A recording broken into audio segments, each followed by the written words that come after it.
Reformed Church. So this is just something that I was sharing during the Yet Not I series, so I would really encourage you just to listen to that if anyone's interested in kind of more about this. I don't remember what part exactly I went over something similar to this, but when it comes to the Ten Commandments, there's this idea that kind of, at least generally, even at this church, that there's an agreement on the Ten Commandments, right? Because obviously we agree that the Ten Commandments are good. Obviously, we don't believe that we're under the law or that we live by the law in the New Testament, because the Bible's very, very clear about that, right? That we do live in a new covenant, with new law and better promises and all of that. But something about the Ten Commandments that's really interesting. Again, there's sort of this idea even about like Judeo-Christian values, right? That people will talk about, and a lot of that has to do with the Ten Commandments. And Christians sort of assume that, like, oh yeah, we all at least have like those values. Like we can all appreciate those values that are written up in the Ten Commandments. Not coveting and not stealing and honoring your father and mother. And obviously we do agree with all those things. But there's a particular commandment though that's actually pretty funny that at this church there's things the Lord has shown us about this particular commandment, and it's not like what Christians typically believe or Jewish people believe for certain, and that's the Fourth Commandment, which is to keep the Sabbath holy. The reason why that's such an important one too in there is because the Ten Commandments are given, and the Ten Commandments are holy and just and good. But the funny thing is, when the Ten Commandments were initially given, those are works for people to do, right? Again, not coveting is a work. It's a good work, right? But it is a work. Honoring your father and mother is a work. It's something that is, all these things are good, but they are works.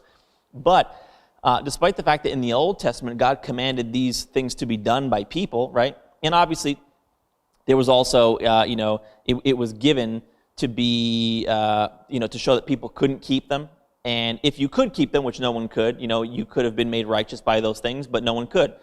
The funny thing is, though, embedded in the Ten Commandments, is an expiration of work, which is the Sabbath. I've always sort of wondered even why in all of those things, the Sabbath is sort of the one of the Ten Commandments that Christians probably talk about the least, because it seems a little bit out of place almost, because, we know, all these Christians even today will acknowledge that all the different traditions and stuff that were given, that, that those are not things that we practice today. Christians don't practice burnt offerings. Christians don't practice, the various different peace offerings and, different things that were prescribed under the law, or wearing certain clothes, or like doing these various different things.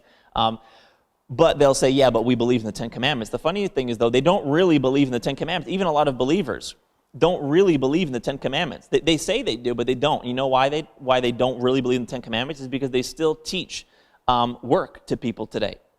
They still teach that those things are things that you need to do today. And if you believe that the things that are written, the moral things that are written in the Ten Commandments are something for you to do for God today, then you don't actually believe in the Ten Commandments. And the reason why I say that is because embedded in the Ten Commandments is the Sabbath, which is a symbol. And what it says specifically is that, actually I can read it to you. It's Exodus 20, verse 8. And it says, remember the Sabbath day to keep it holy. 6 days shall you labor and do all your work, but the seventh day is the Sabbath. And the word Sabbath means rest or ceasing. So he's saying 6 days you shall do your work, but on the seventh day there shall be no more work. And that's actually, what that's a prophecy of, it's actually a prophecy of the New Testament. We know, right, that Jesus was crucified on the sixth day, right at the precipice of the seventh day. And you can read about that. I won't read it to you, but you can read about that in Luke 23:54. He died on what's called the preparation day, the sixth day, just before the seventh, to be a symbol of the fact that by Jesus' death, he was bringing in a new covenant and a ceasing from work. In this new covenant now, we don't do these various different things for God, but God does all these things through us now in the New Testament. In the New Testament, honoring our father and mother, or not coveting, or not stealing, or not bearing false witness, and all these different things that are good things to do, we've actually been given rest from those things. And no one should disagree with that, because no one could keep those things in the Old Testament anyway. So God came and gave us rest from these things in the New Testament. And so when it says that 6 days you shall labor, but on the seventh that you should cease, you should rest. What that is it's saying that it's basically talking about the Ten Commandments and saying, all these things are works for you to do. And God gave these things for a period of time to exasperate the works of mankind, and specifically the Jewish people, so they would see they couldn't keep them. But the Fourth Commandment says that once the seventh day comes, there shall be no more work, though, of any kind. And that's symbolic, again, of the New Testament. Jesus brought in the true Sabbath. If you read Hebrews chapter 4, you'll see that the Sabbath is a symbol of the rest that the people of God can enter into today. And so you can't actually say you believe the Ten Commandments if you're still teaching these things as works for people to do. Because that literally, the Sabbath, that commandment right there, is a prophecy of the fact that when Jesus came, basically the 6 days is symbolic of the time before Christ during the law. The seventh day is a picture of after Jesus' death, the New Testament and the New Covenant.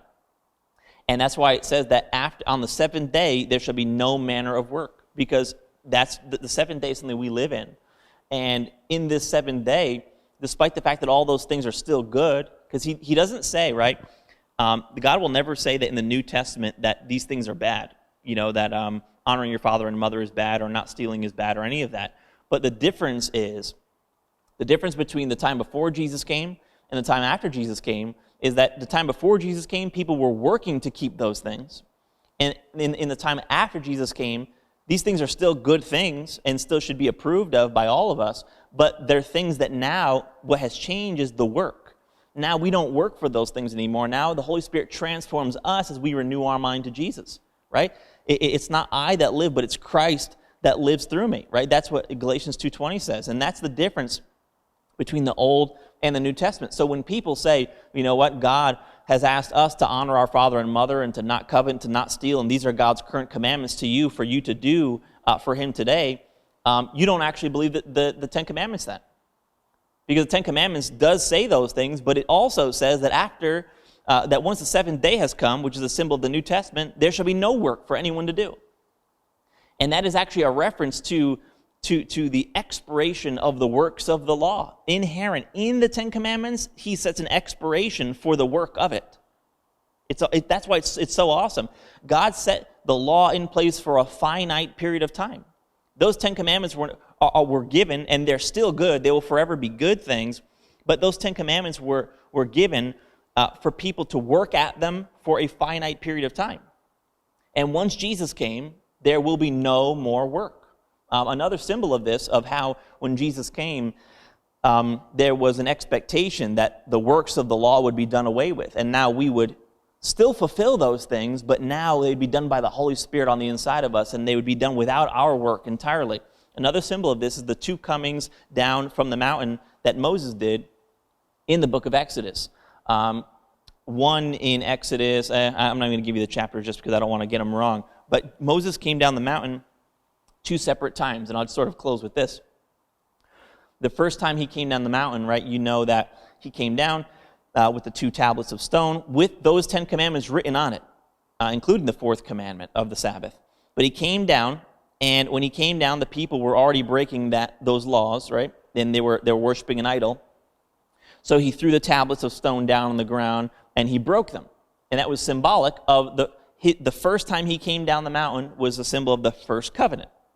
The first covenant itself, in which God gives these commandments as works for men to do, but they're always broken. That's why he broke them at the foot of the mountain when he came down the mountain the first time. Because as Jeremiah 31 says, the first covenant, the Bible says, my covenant they broke.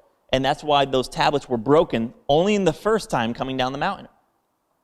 But inherent in those commandments was what? The fourth commandment, the Sabbath, a prophecy of the fact that a time was coming, which is referring to the time after Christ's death, where God would no longer require work from anyone, right?